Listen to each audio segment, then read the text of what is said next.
Nos idos dos anos 1700, um brasileiro, Alexandre de Gusmão, se destacou no cenário internacional como secretário do rei de Portugal, Dom João VI. Alexandre de Gusmão foi um gênio na diplomacia e conquistou avanços impressionantes para o Reino de Portugal. Um desses grandes êxitos é reconhecimento de que o Brasil, então colônia lusitana, era o justo possuidor da maior parte das áreas amazônicas. Aldo Rebelo nos fala no episódio 4 sobre a diplomacia e o reconhecimento internacional da Amazônia brasileira.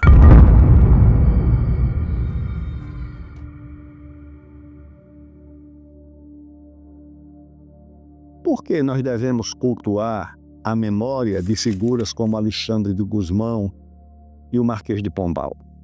Em um dos seus ensaios, o escritor espanhol Ortega y Gasset escreve que no começo do século passado estava em Paris e quando visitava a grande cidade, as figuras com as quais ele se identificava eram exatamente as que estavam mortas, as que estavam nos nomes das ruas, nos pedestais, nas estátuas.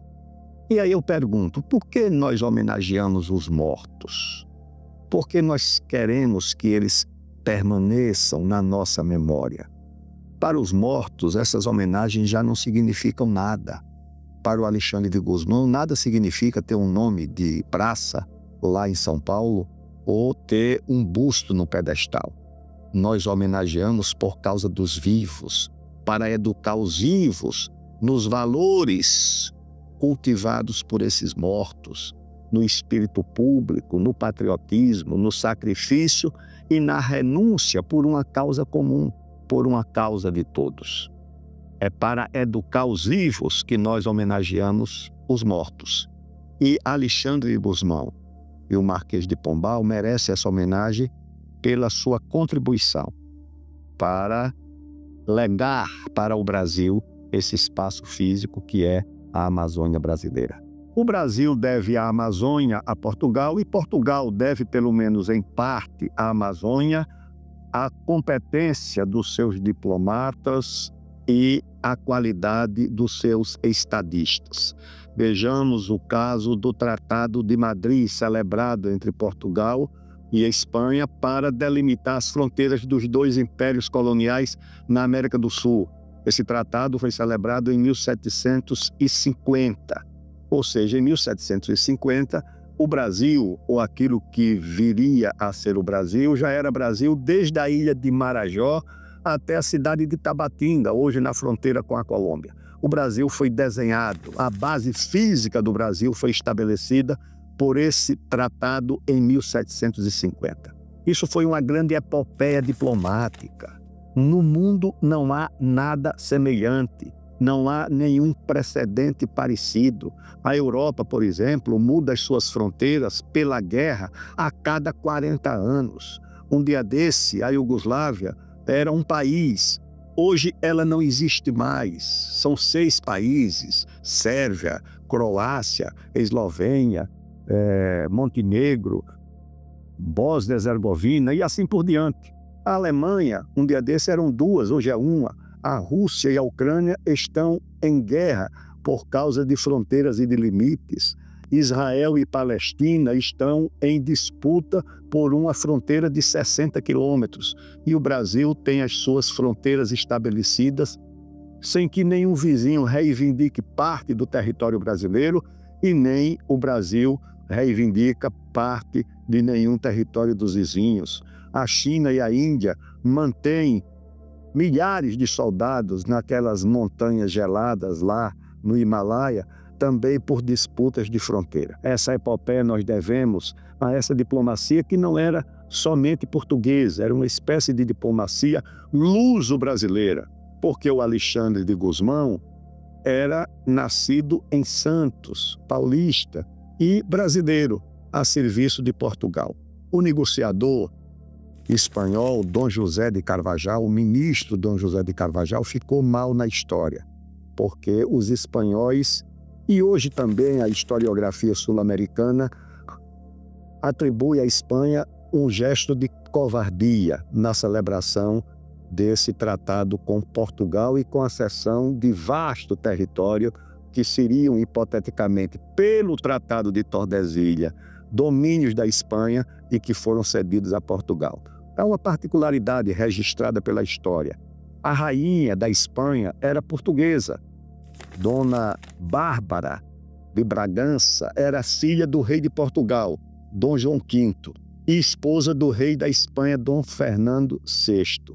Os historiadores dizem que essa portuguesa, que defendeu a causa do pai e da sua pátria, que era Portugal, teve grande influência sobre o esposo, sobre o marido, rei da Espanha, e sobre esse diplomata, esse ministro Dom José de Carvajal. Isso é o que registra a historiografia espanhola e a historiografia aqui dos nossos vizinhos, da Argentina, do Paraguai, do Uruguai, da Bolívia. Uma grande insatisfação com as decisões da diplomacia espanhola, porque eles dizem que, na verdade, não foi a Espanha que perdeu o território, foram os países de língua espanhola que ficaram independentes e que viram o Brasil herdar de Portugal esse território continental. O outro episódio tem como protagonista o Marquês de Pombal. O Marquês de Pombal foi o primeiro-ministro do rei Dom José de Portugal. O Marquês de Pombal sabia da importância da Amazônia para o Império Colonial Português, de tal sorte que mandou seu irmão, Francisco Xavier de Mendonça Furtado, para ser o governador, o administrador da província do Pará. E esse Francisco Xavier de Mendonça Furtado tomou algumas providências ao lado do irmão. A primeira foi uma espécie de decreto denominado de Diretório dos Índios, porque tanto o Marquês de Pombal quanto o irmão sabiam que sem o apoio das lideranças indígenas, dos tuxauas e de tribos aliadas, Portugal não conseguiria predominar numa Amazônia disputada por espanhóis, franceses, ingleses e holandeses. E quais foram as providências desse decreto, desse Diretório dos Índios? Primeira providência: acabar com a escravização indígena, ou seja, os índios não poderiam mais ser escravizados. Outra providência: dar prioridade e preferência aos índios na ocupação de cargos públicos. Por exemplo, só poderia ser indicado outro elemento da população quando não tivesse o indígena para ser vereador, para ser oficial de justiça, para ocupar também funções militares ou juiz de paz. Essa preferência era dada aos indígenas. Portugal já tinha precedentes sobre o tratamento com os indígenas num episódio muito conhecido da história do Brasil, que é a ocupação holandesa no Nordeste. Um dos heróis portugueses, e hoje considerado fundador do Exército Brasileiro, herói da Batalha de Guararapes, foi o índio Felipe Camarão, um índio Poti, um índio potiguar. A ele foi dado o comando de uma força militar importante que ajudou a expulsar os holandeses do Nordeste, principalmente de Pernambuco.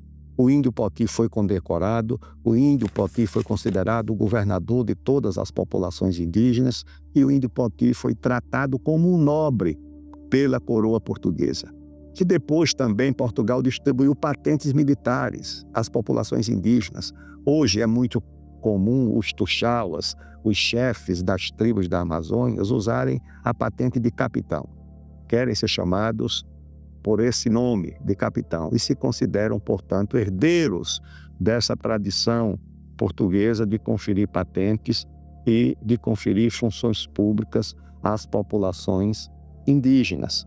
Esse foi o Marquês de Pombal, que também desapropriou as posses dos jesuítas. Acho que Portugal precisava de recursos, os jesuítas tinham muitas propriedades, tanto em Portugal quanto no Brasil. Houve essa desapropriação e isso foi feito pelo Marquês de Pombal. Mas, em resumo, foi com essa ação do Marquês de Pombal e com a ação do Alexandre de Gusmão, tratado de forma assim muito especial numa biografia escrita também por Jaime Cortesão. Esse historiador português que veio ao Brasil a serviço do Itamaraty foi um pesquisador muito importante, foi responsável por organizar a mapoteca do Itamaraty. Organizou e pesquisou na Europa inteira mapas importantes que constituem hoje o acervo do Itamaraty. Fez a biografia do Raposo Tavares e também fez uma bela biografia do Alexandre de Gusmão. Eu vou ler aqui uma pequena passagem, o que é que ele diz no livro Alexandre de Gusmão e o Tratado de Madrid. É um belo livro, com todos esses detalhes alguns dos quais eu revelei aqui nesse episódio. Diz o Jaime Cortesão sobre o Alexandre de Gusmão: precursor da geopolítica americana, definidor de novos princípios jurídicos, mestre inexcedível da ciência e da arte diplomática. Alexandre de Gusmão tem direito a figurar na história como um construtor genial da nação brasileira, pela clarividência e firmeza de uma política de unidade geográfica e defesa da soberania que antecipou, preparou e igualou a do Barão do Rio Branco. Jaime Cortesão é um historiador português. Alexandre de Gusmão era um diplomata brasileiro, paulista de Santos, a serviço de Portugal. Mas Alexandre de Gusmão não deixou uma grande herança para Portugal. Na verdade, Alexandre de Gusmão já trabalhava para o que no futuro seria o Brasil. O Brasil deve reverenciar a memória desse grande diplomata, desse grande brasileiro, desse grande construtor da nossa pátria. Tem uma praça lá em São Paulo com o nome do Alexandre de Gusmão, ali perto da Avenida Paulista. Eu passo por lá e quando vejo essa praça com o nome de Alexandre de Gusmão, eu lembro de uma passagem do Ortega y Gasset, lá num dos seus ensaios, quando ele diz, isso no começo do século passado, que visitando Paris, as pessoas com as quais ele mais se identificava naquela grande cidade eram com as pessoas que estavam sobre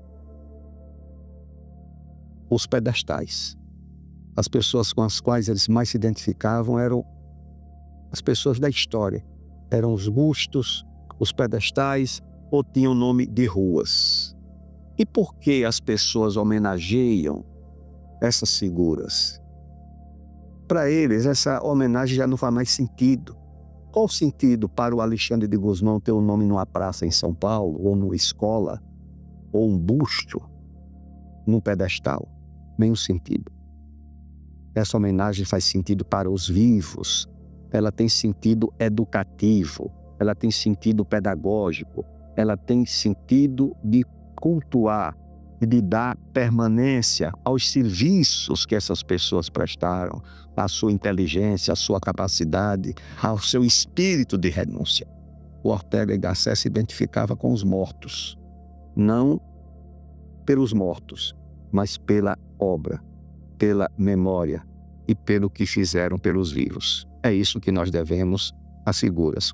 No caso da diplomacia do Alexandre de Gusmão e no caso do estadista, ao Marquês de Pombal, pelas providências que adotou para proteger a Amazônia como espaço português e futuro espaço brasileiro.